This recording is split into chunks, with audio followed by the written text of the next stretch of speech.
across all of our client engagements that organizations are still really hyper focused on those SLA metrics themselves, like uptime percentages, ticket closure rates, and the like, but they're not really recognizing that the framework around those metrics is the real engine of governance because those SLAs are often reflecting a current priority and a point of time for service delivery rather than an adaptable structure that evolves with your business.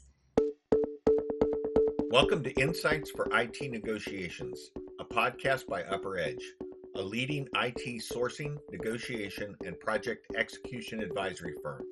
I'm John Belden, UpperEdge's Chief Research and Strategy Officer. And I'm Kylie Chisholm, UpperEdge's Marketing Manager. Join us every other week as we share insights to help you maximize the value of your key IT relationships. In each episode, we'll delve into the topics that matter most to IT decision makers and sourcing professionals. Hello, everyone, and welcome back to another episode of Insights for IT Negotiations. I am Kylie Chisholm. I am UpperEdge's Content Marketing Manager, and I'm joined by two very special guests today. I'm joined by Greg Hall and Ali Kuppens from our Managed Services team. So I'm going to pass the baton right over to them so they can introduce themselves. Ali, do you want to start? Absolutely. Thanks, Kylie.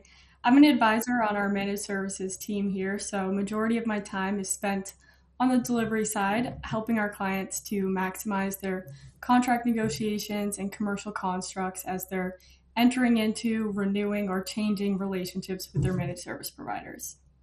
And I'm joined by Greg. Hey, Ali, thank you for that. My name is Greg Hall. I run our managed services practice here. And for 2/3 of my career, or roughly 25 years, I've been managing and advising both corporations as well as clients in the consulting space on managed services initiatives. I'm here with the company and running this practice for going on 10 years now. And prior to that, another 15 years in IT sourcing, most recently at CBS. But I also have a unique background in that I had a baker's dozen years in IT itself, being an IT practitioner. So many of the areas of managed services that we support and advise on today are areas that I actually operated in an IT capacity. So really looking forward to bringing forward some content and some lessons that we've learned over the years relative to the topic that we're talking through today. So nice to have you all here, and hopefully you get something valuable out of this. Yeah, well, and that was a perfect transition, Greg, because let's talk about the topic that we're here to discuss. Today, we are talking all about SLA frameworks. Ali, I believe you said in one of our meetings that SLAs are your passion. So I'm very excited to have you on the horn to talk through SLA frameworks. So we'll just go ahead and dive right into it. You guys make the case that the old school SLA approach doesn't really cut it anymore. What do companies still get wrong about SLAs, and why is the framework behind them actually the bigger deal? Absolutely. So we're seeing, across all of our client engagements that organizations are still really hyper focused on those SLA metrics themselves, like uptime percentages, ticket closure rates, and the like, but they're not really recognizing that the framework around those metrics is the real engine of governance because those SLAs are often reflecting a current priority and a point of time for service delivery rather than an adaptable structure that evolves with your business. So failing to build that overarching governance really prohibits you from having the latitude to redirect that focus as your priorities shift. So without that dynamic framework, your SLAs can become static or outdated and oftentimes misaligned with your rapidly changing business needs or scope. So the metrics aren't the problem, it's really the lack of the modernized framework. What we try to educate our clients on is, the needs of your end user community, which is ultimately the ones that are going to say, am I getting good service or not? Those needs do change over time. So when we work with a client and they're talking about SLAs, they're really addressing the pain points that exist today over the course of a 5-year term. And most managed services agreements typically are not really less than 5 years. We're seeing a trend of them going even higher into the 7 and the 10-year range just because of the cost of change. So the longer you go with these things, you need elastic agreements that allow you to be able to adjust to changing dynamics associated with your needs over time. So pain points you experience today may not be the same pain points in 6 months or a year or multiple times throughout the agreement. So when Allie talks about the importance of these frameworks, we're going to drive into how you can structure them to give you that maximum flexibility. So as things do change in your environment, you can redirect the focus of your provider to the focus on the things that are then most important, where they may have changed from what you started out with. Yeah, that's really important insight, and that's great context leading into the rest of this conversation. So I think let's strip it back a little bit. What exactly is an SLA framework? At its core, the framework is defining how the service levels are set, adjusted, and enforced. So it's that governance layer, and it gives you the ability to reshape the metrics and how they're being measured over time. Removing the ones that no longer add value, reprioritizing ones that matter the most, and like I said, shifting that provider focus. But what it also does is establishes some financial mechanisms behind that accountability. And these aren't really just commercial bells and whistles. They're really ensuring that the provider has skin in the game. They're in the boat with you, rowing, and they're looking to improve rather than just meet yesterday's target.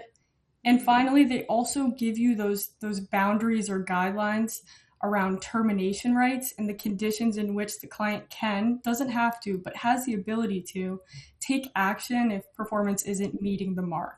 So these really help to stabilize the relationship because everyone understands what's expected and what happens if those expectations aren't met. So then let's sort of get into the core components. Could you outline the core components to an SLA framework? Absolutely. So we're looking at 4 main components here. And the first of that is the risk sharing. So this is where a portion of the managed service provider's fees are tied directly to their performance. So that's creating that real accountability and encouraging proactive service delivery because this way the model is balanced. The penalties are capped, so a single miss doesn't become disproportionate. And providers are also able to earn back dollars when they recover quickly, but still keeps them accountable to what they're here to deliver. The second is the SLA adjustment rights. So these are what I was talking about in terms of giving clients flexibility to redirect focus as the business is changing. You can add, remove, or reprioritize SLAs, shift the criticality or the penalty weighting, and in doing so, you don't have to renegotiate the contract every time. So it's keeping your SLA framework agile instead of frozen in time. And the third is those termination for cause rights. So these are those clear measurable conditions where the client can exit the agreement if performance crosses the line. And it's really not about threatening the relationship. It's about safeguarding your business continuity and ensuring that your provider is delivering on the most critical commitments. And finally is continuous improvement. So this is a structured, data-driven way to raise the bar over time. And we're seeing SLAs reviewed against actual performance, and targets are adjusted as the provider demonstrates their capability to achieve or exceed them. So it ensures that the provider isn't just maintaining service, but actively improving on it year over year. So as we look at these frameworks, it's one thing that's, I think, really important for the audience to understand. How familiar, based on your experience here at UpperEdge, would you say the provider community is against these concepts? Very familiar. These are standard concepts, and in fact, we actually see that it's the other side, the client side or the company side, that has trouble kind of wrapping their minds around this, especially as we get into the details. Like they're really simple structures of this framework, but what they're able to provide to the client in terms of value, flexibility, and protections is really critical. So the providers know all about this. It's just making sure we got both sides up to speed and having that balanced risk. Yeah, and that's exactly why companies like UpperEdge exist to help with that. So I want to double tap on those core components a little bit, starting with the risk sharing. So in your experience, how does risk sharing change the way an MSP shows up day to day? And what does a fair balance of risk really look like? So this risk sharing area definitely changes how providers are showing up because it's tying financial outcomes to their service quality. But as you said, it's important to ensure there is balance here. So structuring the model such that the provider feels real consequences for their misses without creating any conditions that would undermine your partnership or your relationship. And really having that end result of the provider has skin in the game, but you're both in it together, rowing in the same direction. So when we're talking about risk sharing in a framework, we're talking about tying that provider's compensation to real performance. And this is made up of a couple key mechanisms here that make that system work. The at-risk percentage, the allocation pool, a maximum SLA penalty cap, and provider earnback. So let's walk through each of those with a simple example, starting with that at-risk percentage. So this is the portion of the provider's monthly fees that become variable based on how well they meet their SLAs. So let's say in a given month, the provider earns $100,000 and 15% is your at-risk. That means that 15 grand is essentially held in a performance pool, and they earn it by meeting their SLAs, but they forfeit part of it when they miss. Next is our allocation pool, and this is the part that most people understand, so bear with me. The allocation pool determines how that 15% is distributed across individual SLAs. It assigns weightings to each SLA that reflect its importance to the company. In our example, the allocation pool is 200%, and this is where people say, Allie, how can the pool be more than 100%? And that's because the pool is not a dollar amount. It's a scoring and weighting mechanism. It lets you assign meaningful weights to multiple critical SLAs, even if the total weighting exceeds 100%. But regardless of the pool size, the provider can never lose more than that $15,000 at risk. The pool simply determines how that $15,000 gets allocated across the SLAs if they're missed. And it gives the client flexibility to prioritize what matters most without diluting importance across too few percentage points. So if you're still with me, we'll get into our maximum SLA penalty percentage. And this is really setting the ceiling of how much of the at-risk amount a single SLA can trigger. So in our example, the max penalty is 30%, let's say. So even if the provider completely misses a critical SLA, the maximum forfeiture tied to any one SLA could be 30% of the $15,000, which is a $4,500 credit back to the client for the month. But balance is important, as I mentioned, so we do have the provider earnback mechanism. Misses happen, that's reality, but earnback allows providers to recover previously forfeited dollars if they can quickly correct performance and maintain that. So it rewards strong recovery rather than letting one single miss drag the whole relationship down. So let's say, back to our example, they missed this SLA, they forfeited $4,500, but then they meet or exceed the target consistently for the next period. They can then earn all or part of that back. And when you put all four of these pieces together, the at-risk, weighted allocation, penalty caps, and earn back, you create this risk-sharing model that drives accountability, protects the client, but still encourages the provider to get better month over month. The most important thing about this risk-sharing model not only is setting it up, but it's managing your provider to it. We have seen on multiple occasions where we set up this very structured balance of risk relationship with the providers, but they don't hold the providers accountable when there's misses. Okay, so that's a critical component that this particular structure can't address. The strength of the administration and the follow through on the adherence to these is where you get the value. Now, some will argue that providers can game the system. There's things you can do to manage the gaming, if you will, of the system. And for those of you who may not understand what I mean by that, what it's really saying is if my percentage that I have to hit for a particular measurement is 90%, then if I can somehow close things in a way that it doesn't affect that number or doesn't negatively affect it, I might want to manipulate the statuses on my individual events in a manner that gives me an artificial view that I'm green.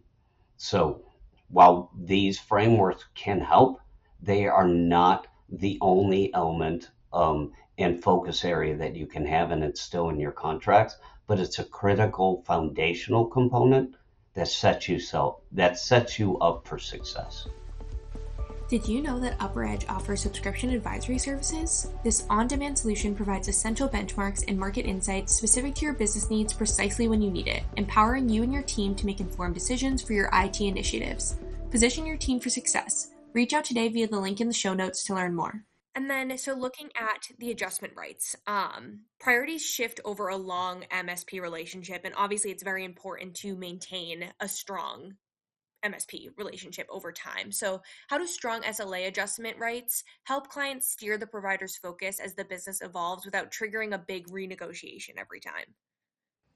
So when we're talking about these rights, we're talking about the mechanisms within that SLA framework that help you, as you said, correct the focus, readjust the focus without having to rewrite the entire contract every time your priorities shift. And so understanding how these rights work starts with an understanding of the two types of SLAs that typically appear in a managed services agreement, your KPIs and your CPIs. So the KPIs are key performance indicators, and these are tracked and reported, but they don't carry financial penalties. They're important, but they're more about visibility and trend analysis.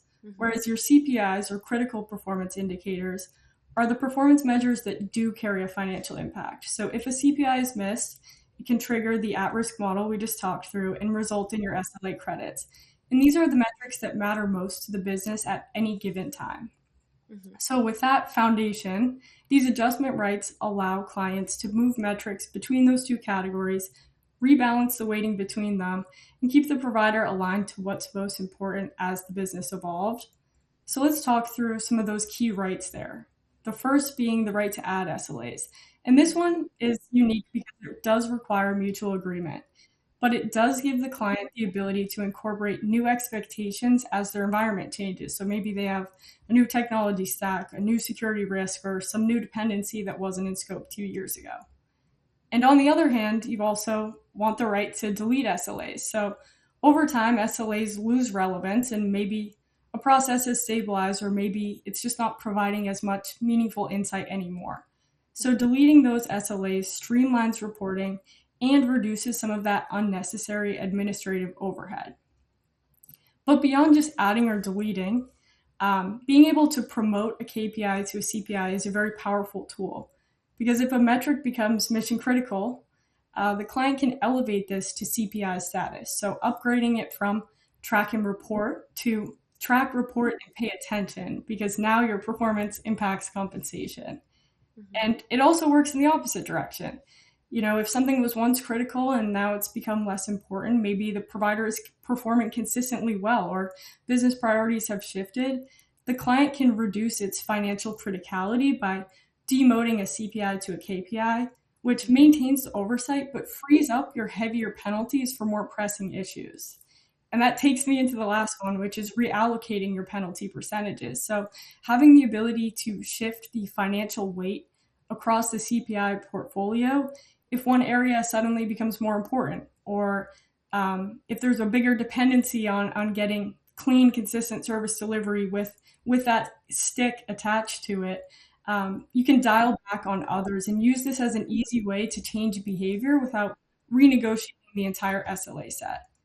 But one important boundary I do want to cover is that these rights are about changing the governance attributes of SLAs, not the definitions themselves. So if you want to change how an SLA is measured, redefine the metric, or alter the target itself, that will require a formal discussion and potentially a change order, because it may impact the cost of delivery. Allie, I love these adjustment rights that you just walked everyone through, but how often, typically, are clients able to make these adjustments? Can they just do it, when the moment arises, or is there structure that's recommended here, and how do the vendors react to that? So we are typically seeing these rights on a quarterly basis. That's where we're seeing in the sweet spot, because if you're waiting for annual your priorities may have changed already, right? At that point, you may not even be looking to make that change anymore. And we're seeing vendors react pretty positively to this with having that structure in place. As I said, these frameworks are not just about getting the client everything that they need. It's about having that transparency and that balance between client and vendor, where we have a platform for these discussions. We have a common understanding of what these changes look like and how the mechanism will be triggered if we want to make any of these changes. That's great, Allie. One of the things I might add to that is, while it is important to get SLAs right now, you have the ability to adjust, even change them where, within limits, but also you can go beyond those limits, provided you can come to agreement with your provider on how you want to change or introduce new SLAs. But the beauty of this framework allows you the latitude without really changing the provider's day-to-day work and how they go about it. It just shifts their focus to making sure that certain aspects of the delivery of the service are almost sacrosanct, meaning, you have to get these right for me to have a healthy relationship with you and for you to empower my business. And then, so moving into termination for case rights, those seem to be a really important part of healthy governance. So, how do clear lines in the sand actually improve performance rather than damage that relationship that you're trying to preserve? Yeah, these termination for cause rights often can sound a little bit harsh, but in reality, they're one of the strongest tools for protecting the MSP client relationship because they're setting clear, objective lines in the sand that define what is not acceptable. And especially when you're talking about those mission critical services where reliability is everything. But the idea isn't to create a culture of fear, it's to create clarity. So when both sides know what the exact scenarios are that could trigger termination, it removes ambiguity and actually improves how the provider shows up day to day. And we're typically seeing most frameworks define these termination triggers around three key situations. The first is if the provider fails to meet one or more critical SLAs, those CPIs, for 3 consecutive months. That right there is a clear sign of sustained underperformance. And at that point, you're not looking at a blip, you're looking at a trend that's threatening your business continuity. The second is if a provider is losing all of their at risk fees in a single month, and that indicates a complete breakdown across multiple critical service areas. And if service is collapsing that dramatically, the business needs a clear path to act on that. And thirdly is if the provider misses any single critical SLA 3 times within a rolling 6-month period. And this is important because it accounts for recurring issues even if they're not consecutive. So it's balancing flexibility with accountability, recognizing that one-off misses do happen, but repeated breaches erode trust and are impacting your strategic outcomes. So the key point here is, again, that these rights don't damage the relationship. They're really put in place to strengthen it because the provider will know exactly where the red lines or the boundaries are so that they can be more attentive and more invested in maintaining consistent performance. And the client can gain the confidence that there's a real safety net if things start trending in the wrong direction. One of the beauties of these particular frameworks, specifically this one, best practice suggests that you would be meeting with your provider on a monthly basis and reviewing their performance. And one of those key elements of review of the performance is review of the SLAs. When you're reviewing this and you're showing, that 3-month trend, you can clearly call out to them if they've had a miss and they've missed again. I think that's a clear indication that, one, you got notice that you were underperforming in a particular area. And if in the next month you're not showing that they a green status relative to that, it shows that they're not really acting on that or acting on a way that would improve the service back to the quality you expect. So these types of reviews are another way to keep this alive, keep it active, and leverage the power of these frameworks. Totally. Yeah, that makes sense. And then looking at the continuous improvement element, because obviously we want to see the projects improve over time. What does continuous improvement look like when it's done well? And how do you prevent it from just becoming another checkbox in this sort of SLA framework? So when continuous improvement is structured well, it can be one of the most powerful levers in your managed services relationship. Because at its core, continuous service level improvement is about letting the data tell the story of how service performance is trending over time and using that to raise the bar in a fair, predictable, and objective way. And this process typically involves analyzing the SLA performance over a defined period of time, often annually, and looking specifically at the provider's highest performing months, because those peak months reflect what the operation is truly capable of when things are running well. So for example, let's imagine that the SLA target for a specific SLA is 80%. And over the past 12 months, let's say that the 4 highest measurements averaged 93%, which is 13% more than our target. If we apply a continuous improvement rate of 15% to that gap, the new target becomes almost 82%. But even if the contract is written with a clear explanation of how continuous improvement will be applied, there is a risk that they can devolve into a mechanical annual exercise where you just generate a report, tweak some numbers, check the box, and move on. But the improvement mechanism loses its strategic value if you aren't recognizing 2 key things. The first is that this continuous improvement needs to be connected to meaningful business outcomes, strategy, objectives. So it's not about raising the metrics for the sake of raising them. It's about finding ways to align SLAs to where the business is heading. Better customer experience, higher accuracy, whatever it may be. Being able to tie these decisions to tangible business priorities helps you stay relevant and impactful, and especially as we're having these QBRs with our providers, right? How do we elevate continuous improvement above just how it's contractually written? But secondly is looking at making sure it's transparent and collaborative, ensuring that both sides, both the client and the provider, understand how the math works, when these thresholds are triggered, and what this uplift increase means operationally. So keeping this process predictable rather than controversial ensures that the provider sees this as not a penalty, but as a roadmap for how we move forward as things are going well. And at its best, it's a shared commitment to not letting the relationship grow stale. It's reinforcing that we're using actual data, not opinions, to evolve our expectations and maintain competitive service standards. Awesome. Well, I think that covers our key components of an SLA framework. Thank you guys both so much for your insights. I know SLAs, from us talking about them, it feels like it's a bit of a nesting doll of you can just unpack more and more and more. So I appreciate you guys walking us through it. I wouldn't be surprised if we see more content and conversations around SLA frameworks in 2026. But I really appreciate your time and your insights. Thank you very much. And if anyone has questions or wants to reach out or explore these frameworks more, please do so. We're happy to help in any way that we can. So thank you very much for your time and attention today. Yeah, thank you, Kylie. Yeah, and we will make sure to have our managed services advisory page linked below, our contact us form, and any additional content that could be helpful, so that way people can reach out to us if they have any questions. But thank you both, and thank you everyone for listening. Thank you for listening to Insights for IT Negotiations. This episode was hosted by John Belden and Kylie Chisholm and produced by Mike Brown. Be sure to subscribe to the show wherever you listen to podcasts so you never miss a new episode.